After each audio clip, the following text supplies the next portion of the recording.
Hey digital world, how you going? Welcome back once again to a brand new Spliced In Later movie review. Been a while since I last saw you.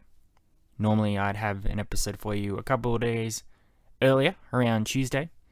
But sometimes things just get away from you. Sometimes you get busy, everybody going back to work, family duties to friends, and sometimes you're just lazy. And I think I'm somewhere in the middle there. Things have been picking up, that's for sure. But sometimes you just go, hey, I don't know if I've got the content needed for this episode. I want to bring the best stuff to all my faithful listeners out there. I'm not going to do something just for the sake of it. I want to wait and work on something truly special. So, took a couple of days, waited a bit, and now I'm back, ready for another fantastic movie review. This is one I've been very excited to review. I had hoped that it would be released in 2019 here in Australia, along with the rest of the world, but alas, I had to wait until the wee early weeks of 2020. Heard a lot of good things about it. People were raving about it. I was worried a bit it might get built up too much, overhyped as it were, but didn't stop me from taking the earliest chance I could to see it. So, sit back. You're about to get Spliced In Later's review of 1917. Now, I see a lot of movies, whether it's because I want to talk about them here on the podcast, whether it's just gifts from family and friends, or maybe I just want to watch a movie. I watch a ton of movies every day, every week, every year.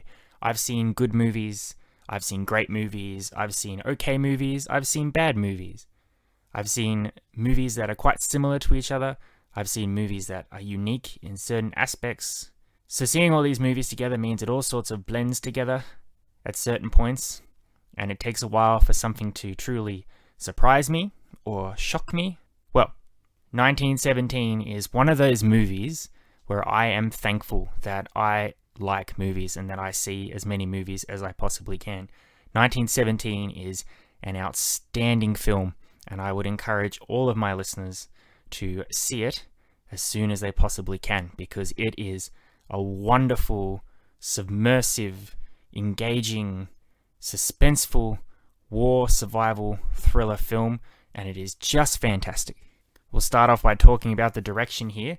I don't know if anybody keeps up to date with the Golden Globes. They did happen recently, but the director of this film, Sam Mendes, who also directed the James Bond films Skyfall and Spectre, he won the Golden Globe for the direction for this film. In fact, 1917 won the Golden Globe for Best Drama Film.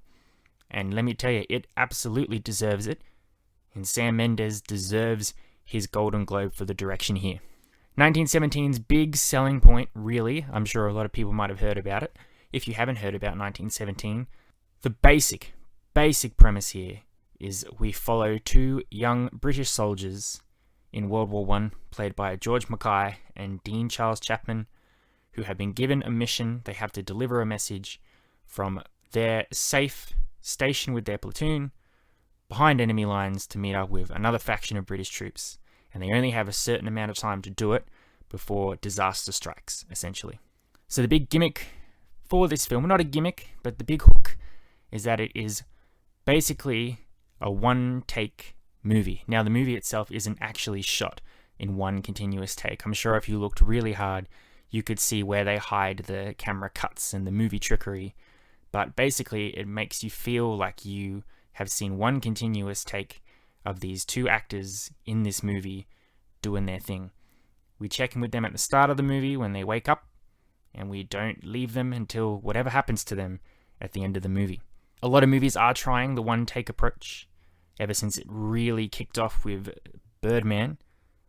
Birdman is a fantastic film starring Michael Keaton that really showed how well you could take the one-take concept, and I would encourage anyone to see Birdman if they haven't seen that. But since then, a lot of films, maybe not for the whole film, but there are certain scenes where they do the one shot. Sometimes it works very well. Sometimes it's a bit of a cheesy, look what we can do sort of thing. The brilliance of the one-take maneuver is it needs to work 100%. If you can spot where the camera is actually changing, or extras behind that aren't lining up with what's going on, or if certain actors seem to be moving too fast for reality, then it loses its impact. I will say with 1917 that it is absolutely not a gimmick. The one-take maneuver for this film is absolutely essential for the experience that you will get watching this film. Because as I was watching it, and I had this thought at the start, and I got a little concerned when I was thinking about it, but over time I realized why it was a good thing. This movie essentially feels kind of like a live-action military video game. I don't know if anyone out there has played the Call of Duty games, or, there's a ton of other Battlefield, even Star Wars Battlefront, a whole bunch, where doing the campaign stories, whatever, you're playing as your character, and you're following along behind these soldiers, and they're talking to you, and there are certain bits in the game where things aren't taking off from the fighting, and you're just sort of moving and looking around and hearing sound bites from different people talking about different things. Essentially, that's what this movie feels like, because the direction is us moving alongside these two actors, sometimes even following along behind them, to a point where you start to feel like you're actually in the movie. You are a third soldier that is following along with these two boys, and you're just as much in danger as them. And you get the camera moving around and you look at other people the same way you as a person would probably look around and take in what's going on around you. Now, for all those people that are like, oh yeah, video games, well, if the movie feels like a video game, then it's not a good movie. Incorrect, sir and madam, incorrect. This makes it feel so submersive that you forget you are watching a movie. You feel like you are in this fight with these guys. The movie went along so fast for me. It's a 119 minutes, a nearly 2-hour film, but it didn't feel like 2 hours. When the movie actually ended, I was shocked. It felt like it was ending for sure, but I was like, how have we got to this point so quickly? Because I feel like we only just left home base 2 seconds ago. That's insane. The camera is always moving, taking in everything around you, and what's brilliant about the one take for a war film is how everything is working strategically together to give you that immersive experience. For something like Birdman, sure, it's set in a theater. You're going down narrow hallways, there are only one or two characters that you bump into, so it's pretty easy to time those things. I'm not saying it's easy, like I could do it, but it's not as hard as going to an open field with probably about 100 different extras, all running, explosions going off, planes flying overhead, and to make it look absolutely natural. And that's what 1917 does here. There is one shot, you've probably seen it in the trailers, it's hard to say. One of the guys is running, some soldiers are charging into battle behind him, explosions are going off from mortars. It's incredible watching that happen. The music as well swells up at that point, and you feel like you are watching something happen in real life, and you are also in it, and if you don't move your ass, you're going to get killed. So that is absolutely fantastic. Well done to Sam Mendes and the direction of this film, and the one-take premise, and the work of all the actors and extras coming together to pull this immersive experience together. I have not experienced anything like that for quite some time, and I'm very pleased with the result. It was absolutely well done. I did mention briefly the music here. The music is important when it needs to be, but also what's good about this movie is it knows when it doesn't need any music. Music is very powerful in the sad scenes, it's very swelling up in the exciting scenes, but there are times where these characters go into these really small, claustrophobic trenches, or through war-torn French villages with fire and darkness, and there is no music. Now, I was worried going in here that we were about to fall into my pet peeve of horror films especially, which is the classic jump scare. I hate jump scares more than anything else in the entire world. First off, they're not scares. They are taking advantage of your heightened sense of stress to startle you and get your adrenaline up and your heart racing. It's not a nice feeling. I hate it. Also, don't sit there and say, haha, I've scared you. You've not scared me. You've startled me. You've taken advantage of my body functions, essentially. I'm scared in the very basic sense. What I do appreciate about horror films, even though I refuse to see them half the time, because I am a big scaredy cat, is the ones that creep you out and make your skin crawl and something like that. So when we're going into the darkness in these trenches, in these scenes in 1917, and there's no music, and they're breathing heavily as they're looking around each corner, my hackles were up, I was tense, I was stressed, I was sure somebody was going to burst out and go, blah! It does happen 1 or 2 times, but not in a sense where they took advantage of you being stressed out. The big jumps happen naturally.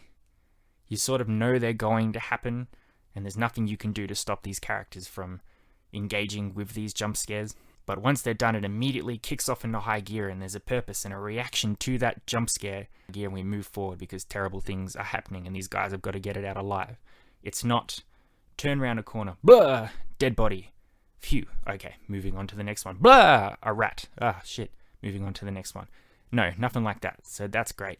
There are some quiet, somber scenes where they're moving through no man's land or out in the beauty of France, which is great with the photography here and the sense of scenery, because you see these wide open, sprawling French fields, but juxtapositioned amongst all that, dead bodies and dead cows. So it's both beautiful and utterly horrifying. Finally, what I really want to hammer home as well is the two stars of this film, George Mackay and Dean Charles Chapman, playing Schofield and Blake. These two are very well done in this film. I didn't hear anything about them being nominated for a Golden Globe. I don't know if they'll be nominated for Academy Awards. As I've mentioned in my Academy Awards episode, being nominated for this sort of thing isn't necessary at all, but it's nice and it's appreciative. And I hope maybe there's some recognition for these guys, because the way they portray these characters is utterly lovely. They portray them as unique but everyday English soldiers. They're not over-the-top action heroes. They're not straddled with baggage or personal problems or weird personality quirks to make them unique. These are just guys. They don't even really explain to us who these people are. There's no exposition dump where you learn where this person's come from, why this person doesn't like this sort of thing, or anything like that. Everything that they talk to each other about is absolutely natural, because again, it is a submersive experience.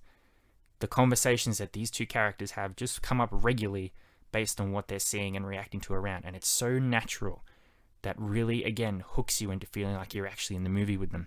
My favourite of the two was George Mackay. He plays the more grumpier of the two soldiers.